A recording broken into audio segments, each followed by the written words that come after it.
မင်္ဂလာပါဗျာကျွန်တော်ဒီနေ့နည်းနည်းလေးပြောပြချင်တဲ့အကြောင်းကမနေ့ကပြောပြသွားတဲ့ကလာသူမကျေနပ်တာတွေသူဖွင့်ပြတယ်မနေ့ကနော်ကျွန်တော်နောက်ဆုံးဗီဒီယိုမှာအိန္ဒိယကသူတို့ရဲ့ project တွေအထူးကတော့သူဘလို့နစ်နာတဲ့အကြောင်းသူတို့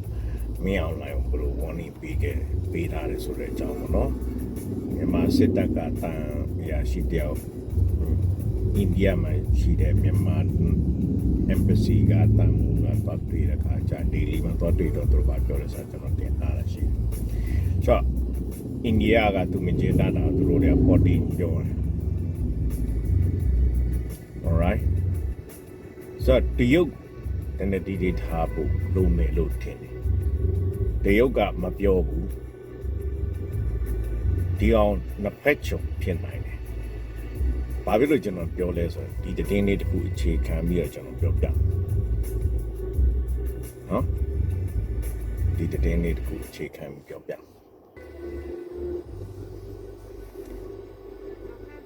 Now to Myanmar, where another war is brewing. On one side is the ruling military junta. On the other are various armed ethnic groups. They say they're fighting for democracy. 对了，第一个လက်တစ်ဖက်ကမြန်မာအစိုးရကိုကမ်းနားတယ်တဲ့နောက်လက်တစ်ဖက်က Revolution Party လေးကိုသူကလက်ကမ်းနားတယ်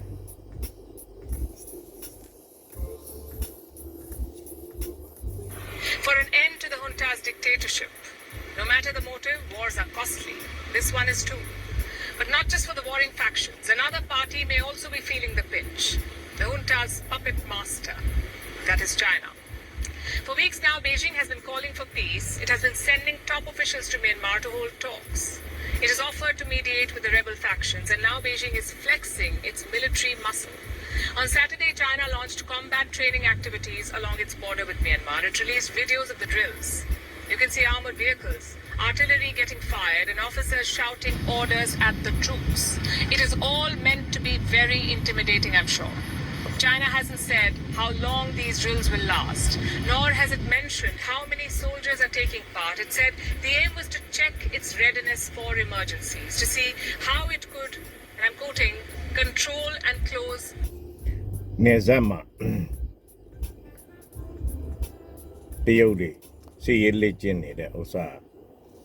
သူကကဘာမပြောထားဘူးဘလောက် troop တုံးထားတယ်ဆိုတာလည်းမပြောထားဘူးဘလောက်ကြာမယ်ဆိုတာလည်းသူမပြောထားဘူးမြောင်ဒဒီတာဘောရုရှားတော့လည်းအဲ့ဒီလိုပဲစီရေး exercise လုပ်တယ်ပြောတယ်နော်ပြောစီရေး exercise ကနေတဖြည်းဖြည်းUkraine back way out. At the checklist at the time. Borders. The message is simple. Myanmar's problems should not cross the border, and refugees may be a part of these problems. Reports say the fighting in Myanmar has displaced more than 330,000 people. 330,000 people. Many have crossed into China, and China seems to be now pushing back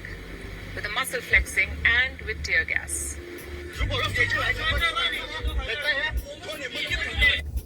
The young Galana Quada, Galaga, Galabide, when I read the alone go to a Piami up a yet that be to do the Piami Pura by Malo. Sitaka Hali Piano like a Satali Piapo. So the yoga a colon Piapo. Huh? We know Macau, not come out of the no smoke bomb by those.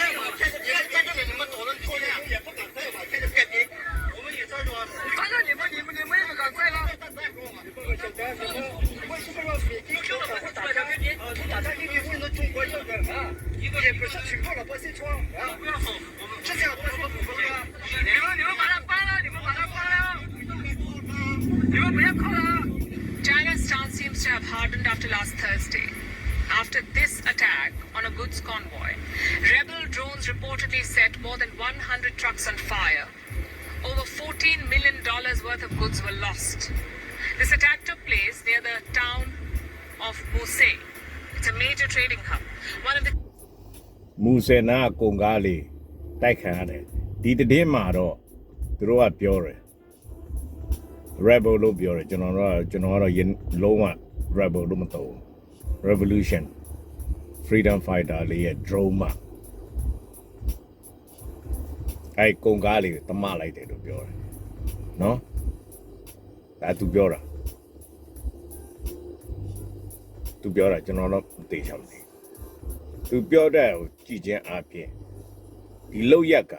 revolution party တွေလောက်တာမှန်တယ်လို့ကျွန်တော်ယူဆတကယ်လို့လုတ်ခဲ့သည်ရှိသောဘာဖြစ်လို့ဆိုတော့တရုတ်ကြီးကသူ့စီးပွားရေးထိမှသူကစပြီးတော့အဲ့ဒါမကြောက်ဘူးအဲ့တော့မှညီနောင်သုံးဘွဲ့တွေပါတယ်စပေါ်တော့ညီနောင်သုံးဘွဲ့တွေစဝင်ပြီးတဲ့အခါကျမှတရုတ်ကအဲ့ဥစ္စာဖြစ်တယ် Key points of land trade between China and Myanmar, the border gate that the convoy had crossed is now under rebel control. That could have been another trigger for China's hardened position. Muse is important for trade, but it also has a deeper significance. It's going to be a key transit point for China's Belt and Road Initiative. Beijing has grand ambitions under its China-Myanmar economic corridor. It wants to connect its southern Yunnan province to the Bay of Bengal. And this will be via အဲ့လမ်းကြောင်းကြီးကဘယ်မူဆယ်လာမယ်မန္တလေးကနေပြီးတော့ကြောက်ဖြူသွားမယ်လမ်းကြောင်းဆိုတော့မူဆယ်အဓိက Command of Revolution Troop တွေဒီမူဆိုကင်ထားပြီးတရုတ်နဲ့စကားပြောအဲ့လမ်းကြောင်းတစ်လျှောက်လုံးမူဆယ်မန္တလေးအဲ့တောက်လျှောက်တစ်ခုလုံးကင်ထားနိုင်ရ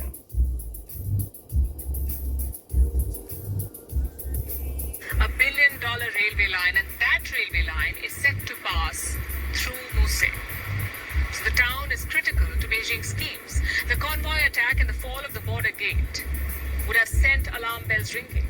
The Chinese border drills are one response. Another is a naval threat. 3 Chinese warships have docked in Myanmar's southern city of Yangon: a destroyer, a frigate, and a supply ship.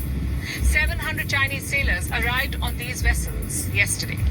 This naval task force is reportedly in Yangon for drills, joint drills with Myanmar's navy. But is that the only reason? The city of Yangon has just seen junta-sanctioned protests directed at the Chinese. The pro-junta demonstrators are တခုကပြင်ဟိုအခုရေတက်ကလာတယ်စစ်တပ်နဲ့ပေါင်းပြီးတော့ exercise လုပ်ဖို့လို့ပြောတယ်ဒါရန်ကုန်ကနေတောင်ပိုင်းကနေမြောက်ပိုင်းမှာကျတော့ border မှာသူတို့တွေစီးရေးလေ့ကျင့်အဲ့ဒါသူတို့အကျိုးစီးပွားအတွက်သူတို့ထိခိုက်လို့ဒီလိုလုပ်တယ်ဆိုတော့ revolution party တွေနည်းနည်းလေးတတိထားဖို့လိုမယ်လို့ကျွန်တော်အဲ့အတွက်ကြောင့်ကျွန်တော်တင်ပြတာ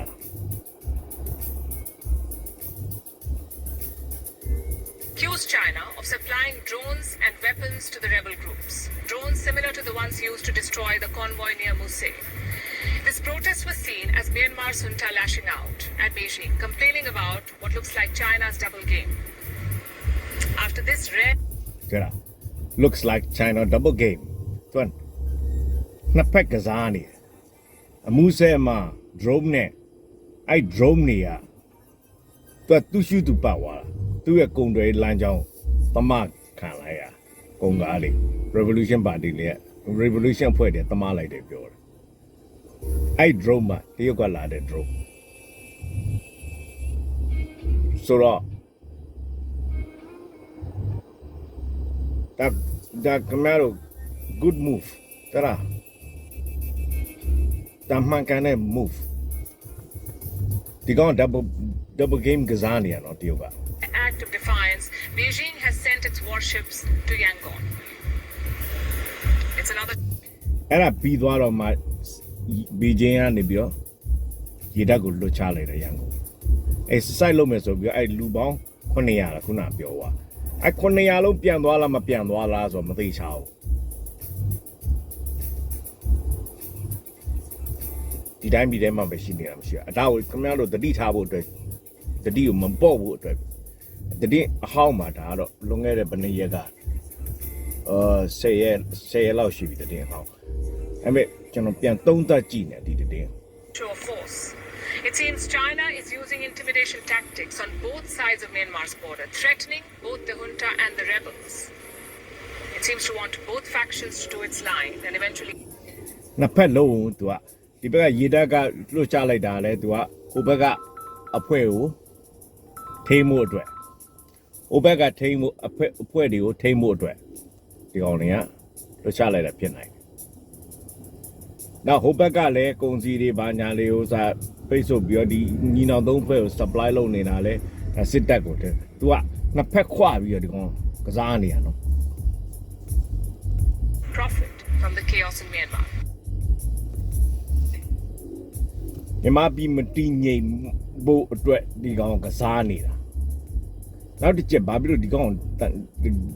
ဂီယူဆိုင်ရမလဲလို့ပြောတာကလားကသူမကျင်းတဲ့ကြောင့်ကလားတည်င်းကနေလုံးဝထုတ်ပြန်တယ်ဒါပေမဲ့ဒီရုပ်ကလုံးဝမထုတ်ပြန်ဘူးသူရဲ့စီးပွားရေးဒီတိုင်းပြည်မတည်ငြိမ်လို့ရှိရင်သူရဲ့စီးပွားရေးဘလောက်ဆုံးရှုံးမယ်ဘာညာကွိကွာဆိုတော့လုံးဝမထုတ်ပြန်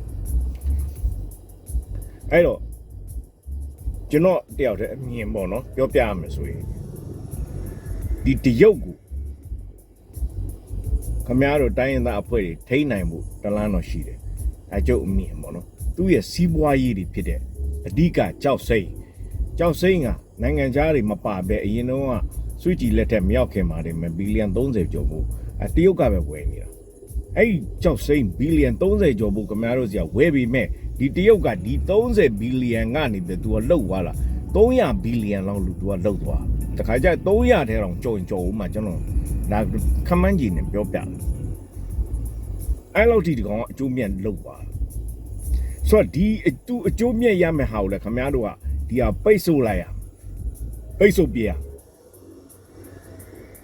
alright သူ့ကို control လုပ်နိုင်အောင်သူ့ကိုလက်တယ်သူ့အောက်ကိုကမဟုတ်ဘူးသူ့ကိုက control လုပ်ပြီးတော့ကိုပြန်ထိန်းလို့ရအောင်နောက်တစ်တွေဘာတွေအကုန်လုံး control ပြန်လုပ်အောင်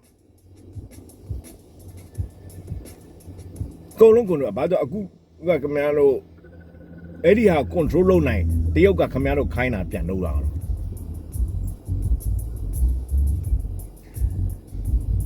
တရုတ်ကိုသွားပြီးတော့ဒူးထောက်ဆရာမလို့တော့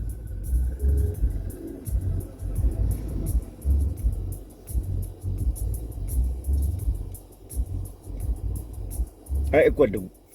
အဲ့ဒါတစ်ချက်ခင်ဗျားတို့စဉ်းစားတလားဘာလို့စဉ်းစားရမလဲဆိုတော့ဒီကောင် play လုပ်နေနှစ်ဖက်လုံးကျွန်တော်ပြောတာမဟုတ်နော်နိုင်ငံခြားသတင်းရတော့မှအသက်တွေထောင်းတယ်ကျွန်တော်တန်တရားရှိလို့ဒီသတင်းကိုကျွန်တော်ပြန်ပြီးတော့နားထောင်ကြည့်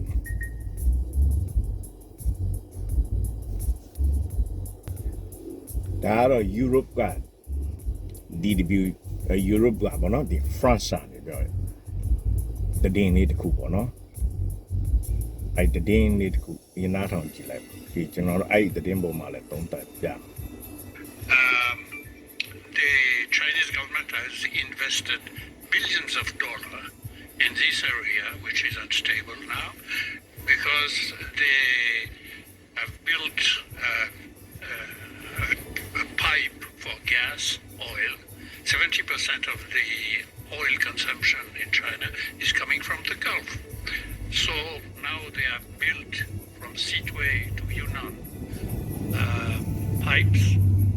so that they don't have to go through. These pipelines are at risk, is what you're saying? Yes, they are. So the tankers don't take the risk of going through the Malacca Straits. And moreover, they want to Yunnan to be more in contact with international global trade and so on. And they are building that Silk Road. So of late, Chinese media awash with stories about what's going on at the border.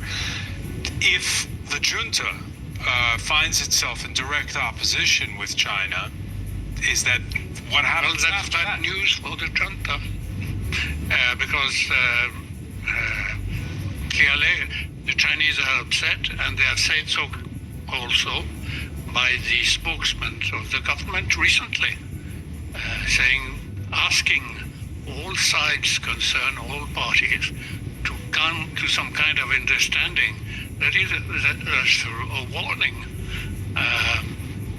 The insurgents are treated as one part against the Burmese government. Can they sort it out? I don't think so. And if they can't, then where does it leave the other rebel movements? Where does it leave the pro-democracy movement that's been driven underground? Well, one solution which would please everybody is that the Chinese government change the government and put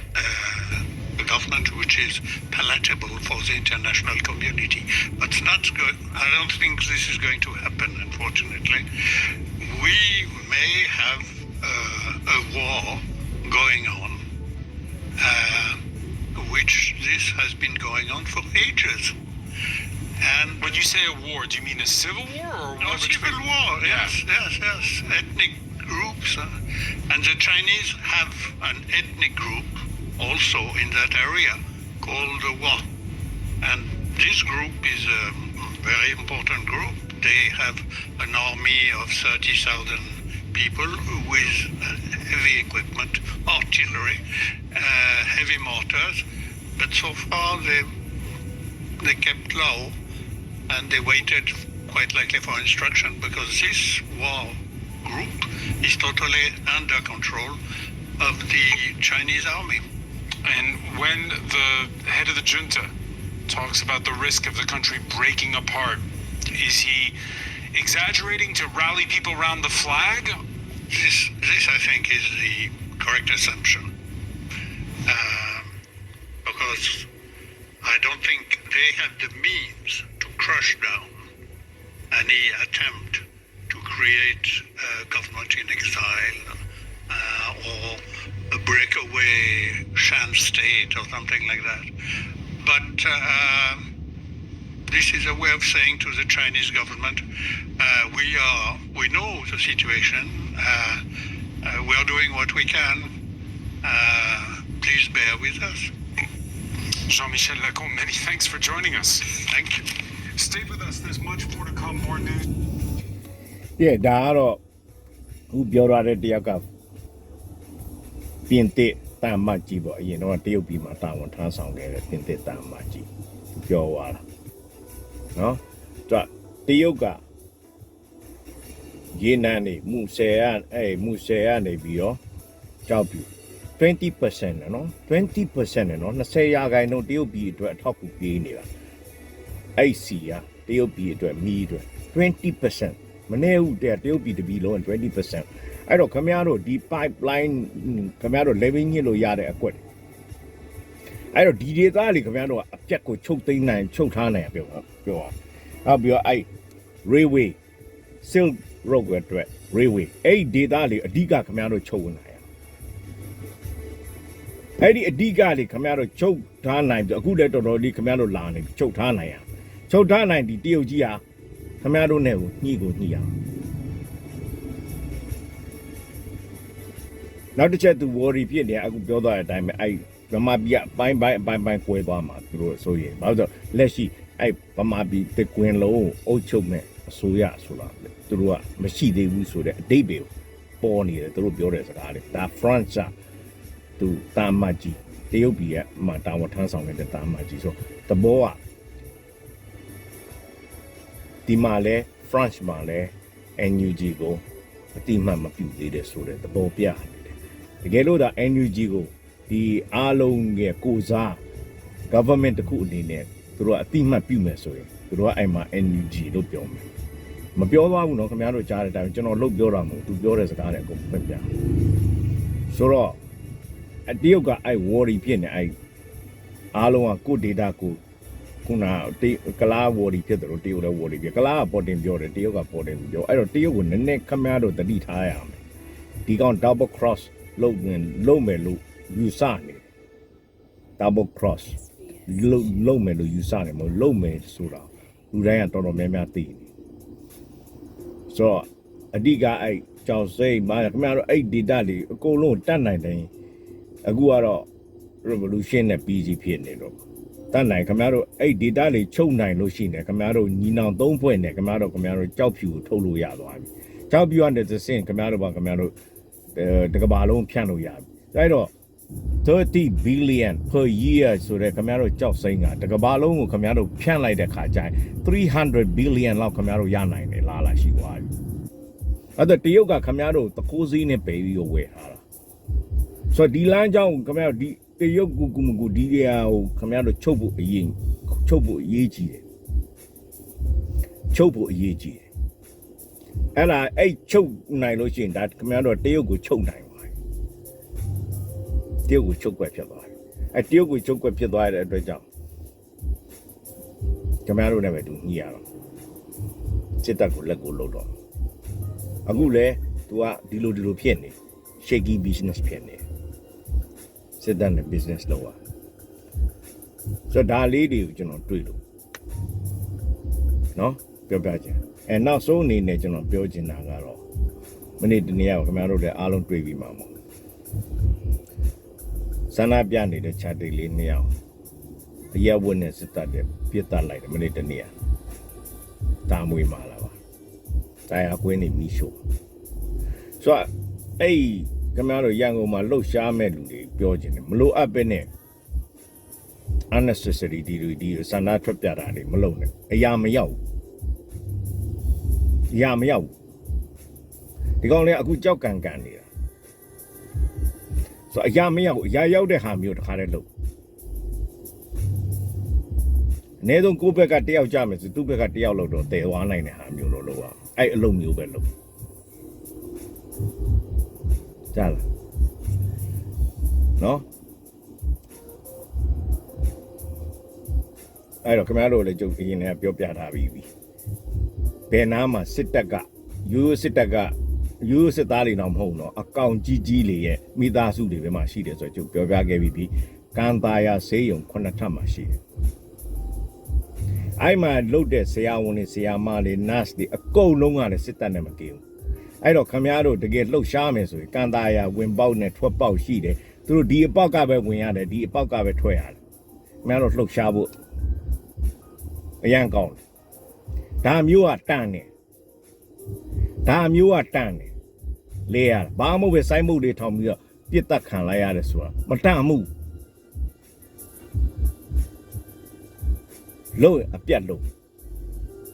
တရားကိုတယောက်ရအောင်ပြန်လုပ်ပါပွန်းတစ်ခုချကျွေးရင်သူ့ပွန်းနဲ့ကိုကပြန်စားနိုင်အောင်တတ်နိုင်တခါတည်း big shot တို့ queen တို့ခေါ်လို့ရတဲ့အထိလုံနိုင်တော့ပိုကောင်းတာအကြီးကိုအတွက်အသေးလေးလေးလိုက်မလုံးနဲ့တော့အခုချိန်မှာအသေးလေးလေးလိုက်မလုံးနဲ့တော့ဒီဟာမရောက်ဘူးအရာမရောက်ဘူးဆန္ဒပြတာအရာမရောက်ဘူးအရာရောက်တဲ့ဟာတွေပဲလုပ်ပါမင်းတို့ရဲ့တတ်တိကိုတော့လေးစားတယ်ဆရာလုပ်ပြီးပြောနေတာမဟုတ်ဘူးတတိပေးတာဘာသာတတိမမူကူမမြင်တခါကြိုက်လှုပ်ချင်တဲ့ဇောနဲ့ကတ်ပြီးတော့လှုပ်လိုက်တယ်ငါလည်းလှုပ်ချင်တဲ့ဇောတွေရှိတယ်ဒါပေမဲ့ step by step သွားတယ်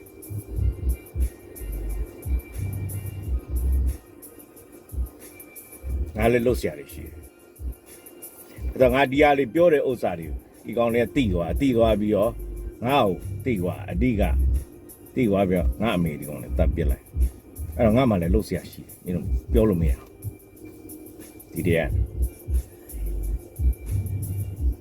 step by step သွားမယ်ဒါမင်းတို့ brother တွေအကုန်လုံးတတ်တီကိုလေးစားတယ်ဒါပေမဲ့မလိုအပ်တဲ့နေရာမှာအသက်ကိုမပေးနဲ့တက်ကိုပေးရမယ်ဆိုလဲပေးတာနဲ့ယူတာနဲ့အနည်းဆုံးတော့ညီမျှတဲ့ဟာမျိုးရဖို့အရေးကြီးတယ်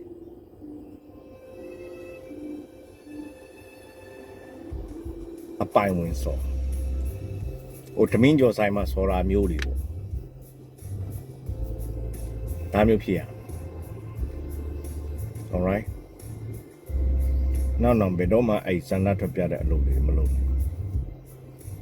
အပိုင်စောလို့နော်ဘာလို့ဆိုဒီဟာလေးလှုပ်လိုက်တဲ့ခါကျရင်သူတို့ကပို့ပြီးတော့ view site လာလွတ်ပေးထားလိုက်ဘာမှမလုပ်ပဲငြိမ်နေတဲ့ပုံစံလွတ်ပေးထားပြီးတော့မှအပီစော လွတ်ပေးတာလိုက်လွတ်ပေးတာ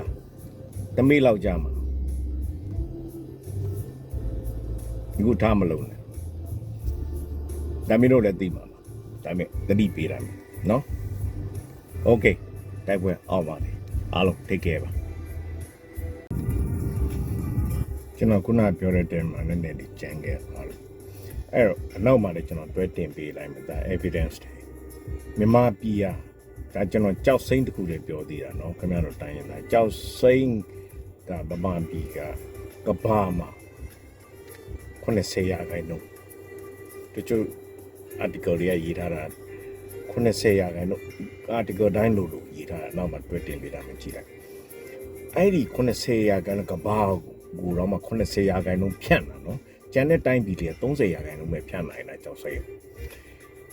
အဲ့ဒါတော့မှ NUO မှာ30ဘီလီယံ31ဘီလီယံလောက်ပဲရအနောက်မှာကျွန်တော်တွဲတင်ပေးလိုက်မယ်ကြည့်လိုက်ကနေဒါကကြောက်စိမ့်ကိုတရုတ်ကိုရောင်းတာ200ဘီလီယံလောက်ရဆိုတော့မြန်မာက90ရာခိုင်နှုန်းရောင်းတာနော်တရုတ်ကဘလောက်ကြီးလဝကြီးအုပ်ပြီးသိမ်းထားလဲဆိုတော့ခင်ဗျားတို့မြင်အောင်ပြောပြဆိုတော့ဝလဝကြီးအုပ်ပြီးသိမ်းထားတယ်အဲ့ဒါကြောင့်ဒီကောင်အသေးအတန်ဒီမြောက်ပိုင်းအောင်ဆက်ပြအဲ့ဒါခင်ဗျားတို့မြောက်ပိုင်းအဖွဲ့တွေနဲ့အဲ့ကျွန်တော်ခုနပြောပြခဲ့တဲ့နေရာတောက်လျှောက်ပေါ့နော်နောက်မှလည်းမြေပုံလေးတင်ပေးလိုက်မယ်သူ့ရဲ့ project တွေပဲနားတွေရှိတယ်အကုန်လုံးပေါ့နော်ရေနံဆိုတော့ရေနံပိုက်လိုင်းမှာဘယ်နာမှာက station ရှိတယ်ဘယ်နာ pump ရှိတယ်ဘယ်နာပါရှိအတိအကျအနောက်မှာကျွန်တော်တင်ပေးလိုက်မြေပုံလေးပါတယ်ဆိုလို့ကျင်တာကျွန်တော်ပြောကျင်တာကအရန်กว่าတယ်ပိုက်ဆံခင်ဗျားတို့အတွက်နော်ဒါကတိုင်းရင်းသားတွေအတွက်အဲ့တော့ခင်ဗျားတို့ဒီကြီးနဲ့ဘလို့အလုပ်ဆက်လုပ်ရမှာဆိုတော့ဒါကတော့ခင်ဗျားတို့စီစဉ်ကြကျုပ်က information ပဲပေးတာ alright information နဲ့ကျုပ်တူတဲ့အကြံဉာဏ်ပေါ့နော်ဒါကိုလည်းကျုပ်ဟိုးရင်တည်းကပြောခဲ့ပါတယ်2021လောက်ကတည်းကကျုပ်ပြောခဲ့တာပြန်ပြီးတော့ refresh လုပ်တာကြည့်တည်င်းတွေကိုကြည့်ပြီးတော့ refresh ပြန်လုပ်ပေးတာခင်ဗျားတို့နံပါတ်2အချက်ကစစ်တပ်ဘက်ကနေတိုက်ပေးနေတဲ့စစ်သားလေးမင်းတို့ကောင်တွေကပြောချင်တာအခုကြည့်မြန်မာပြည်ရဲ့တွင်းကုန်ထုတ်ကုန်ပစ္စည်းတစ်ခုတည်းငါပြောသေးတာမင်းတို့အဲ့စစ်အာဏာရှင်ပိတ်ဆို့ထားလို့သူတို့မှမဲမရောင်းရလို့တရုတ်ပြည်တစ်ခုပဲရောင်းရတကယ်လို့ဒါအဲ့ဒီစစ်အာဏာရှင်ဆိုတဲ့ကောင်မရှိဘဲနဲ့ freedom ဖြစ်သွားတဲ့ခါကျနောက်တိုင်းနေတဲ့ဝင်လာတဲ့ခါကျအခုကြည့်30ရာခိုင်နှုန်းနဲ့ရောင်းတဲ့ကနေဒါတောင်မှ200ဘီလီယံ200လောက်ရတယ်ဆိုတော့မင်းတို့ရဲ့ဘဝတွေပါအများကြီးပြောင်းလဲသွားမယ်အခုမင်းတို့ဒီပစ္စံတွေငါဘာမှမရဘဲနဲ့မင်းတို့ကောင်တွေ brain wash လုပ်ထားတာမင်းတို့ကောင်တွေ brain wash လုပ်ထားတာ PC ညတောက်လေးတလမှာတော့သိန်းကျော်ဆိုတာမြင်ကွာအိမ်ဖို့တယောက်ရဲ့အစ်စ်အောင်ဖြစ်အိမ်ဖို့ကမသိနိုင်ဘူးအဲ့ရတော့မှသိန်းကျော်ရတယ်ကွာမင်း NAS 8 3-5 သိန်းရတယ်မင်းတို့တဲ့တော့တာနေတယ်ပိုက်ဆံမသိနိုင်သူလှုပ်တာသူများလေသိရင်သိသွားမှာ तू ကမသိဘူးမင်းတို့ကအသက်နဲ့ရင်းပြီးတော့လှုပ်နေတဲ့ဒီလူတယောက်မင်းတို့ရဲ့ facility တွေကဘလို့ဖြစ်ရထားရဆိုမင်းတို့အသိဆုံးတော့တကယ်တိုးတက်တဲ့တိုင်းပြည်တစ်ခုဖြစ်လာတဲ့ခါကြလို့ရှိရင်မင်းတို့ရဲ့ facility တွေဆိုတာအများကြီးပြောင်းလဲသွားမယ်အခုငါတို့စီမှာဆိုလို့ရှိရင် defense ဆိုလို့ရှိရင်လူတွေကအရင်လေးစား defense အတွက်အစိုးရလည်းအပြတ်လုပ်ပေးထားတယ်အိမ်နေရတယ်တကယ်မင်းတို့တားလျားမဟုတ်ဘူးငါတို့ရွှေ့တယ်ဆိုလို့ရှိရင်ငါတို့ရွှေ့တဲ့နေရာမှာအိမ်မရှိလို့ရှိရင်အိမ်နဲ့ခြံတဲ့သူကအဲ့ရွှေ့တဲ့နေရာမှာတစ်နှစ်တာဝန်ရှိတယ်ဆိုတာဝန်ရှိတဲ့နေရာကိုတစ်နှစ်သူအပြတ်ငှားထားပြီးသားအဲ့ကြောင့်အိမ်နေစီကနေသူတို့ကနေတခါတည်း contract နဲ့သူတို့ကအိမ်ငှားထားတယ်အစိုးရငှားထားပြီးတော့မင်းတို့ရွှေ့ပြောင်းမယ့်နေရာတွေအဲ့အိမ်တွေသူတို့ပေးလိုက်တယ်တောက်ပေးလိုက်တယ်ဒါပဲမင်းတို့လိုမျိုးတန်းလျားနေမဟုတ်ဘူးပြီးလို့ရှိရင်ပင်စင်နာအရန်ကွာရိုးလူပင်စင်နဲ့မတူသူရဲ့ခန်းစားခွင့်တွေအများကြီးရှိတယ်ဒီလိုဖြစ်လာအဲ့တော့မင်းတို့ကဒီလိုဖြစ်လာမဲ့လမ်းကြောင်းကိုမင်းတို့ကအသေးခံပြီးတော့ပိတ်ထားပြီးတော့မင်းတို့အပေါ်ကလူတစုပဲဒီ တိုင်းပြည်ထွက်တဲ့ပတ်စံနေနဲ့ချမ်းသာနေတဲ့ဟာမင်းတို့ကလိုက်လုံနေဆိုတော့မင်းတို့စဉ်းစားကြည့်မင်းတို့ဘလောက်နွားကြနေတယ်လို့မင်းတို့လုပ်တာမင်းတို့လူတယောက်ဖြစ်ဖို့ဆိုတာမလွယ်ဘူးကောင်းကင်ကအပ်နဲ့မြေကြီးကအပ်နဲ့ထိကျင်ထိမယ်လူတယောက်ဖြစ်ဖို့ဆိုတာမလွယ်ဘူးမင်းတို့အသက်ကိုလွယ်နဲ့ဒီလိုပေးလိုက်ဒီကွင်းမသားလေးအခုကြည့်လေအင်းနေဝင်းတို့ဆိုဒါမြည်ထိရောက်နေပြီလက်ရှိဆွစ်ဇာလန်မှာတန်းနဲ့ချီတဲ့ပတ်စံဘယ်ဘီလီယံနဲ့ချီတဲ့ပတ်စံရှိနေသေးတယ်နေရွှေသွေးဆိုဆိုမပြောနဲ့ထရီလန်နဲ့ချမ်းသာနေသူ့ရဲ့အစွဲပွားလေးတေစားတော့ဘာလို့တော့မှဘလောက်ချမ်းသာလဲအဲ့တော့မင်းတို့ကဘာရအဲ့တော့မဟုတ်တဲ့အလုပ်တွေလုံးမနေနဲ့ CDM နဲ့မလုပ်ချင်လို့မလုပ်ချင်နေဒါပေမဲ့မင်းတို့ရဲ့ခေါင်းထဲမှာမင်းတို့ထည့်ထားရမှာလားစစ်ပွဲဖြစ်အသိမခံနဲ့ရှောင်ထွက်သွားလိုက်အကျိုးမရှိတဲ့အလုပ်မလုပ်နဲ့မင်းတို့အသက်တစ်ချောင်းကမနေဘူးအဲ့ဒါကိုငါပြောချင်တာနောက်ဆုံးတေချာစဉ်းစားပါဘယ်တော့မှဒီပွဲကမင်းတို့မနိုင်တော့ဘူးအဲ့တော့မင်းတို့ခုံရုံးတရားစစ်ခုံရုံးတွေပါတက်ရမယ်စစ်ခုံရုံးမဟုတ်ကပအဲ့ဂျင်နိုဆိုက်ခုံရုံးတွေပါတယ်မင်းတို့တက်တဲ့မပါစီနဲ့တော့ငါအတန်ပြောနေတယ်ငါကပသတင်းကိုလိုက်လေလာပြီးမင်းတို့နိုင်စရာအကြောင်းမရှိတော့အခုကကပအရန်စိတ်ဝင်စားလာပို့ပြီးတော့โอเคအဲ့ဒါလေးပြောချင်တော့ပါနော်ကိုလုံးပူပေါင်းလိုက်မင်းတို့ live လေးလည်းအများကြီးပြောင်းလဲသွားတယ်အဲ့ဒါလေးပဲပြောချင်တာပါ revolution အောင်မြင်ပါစေ take care bye bye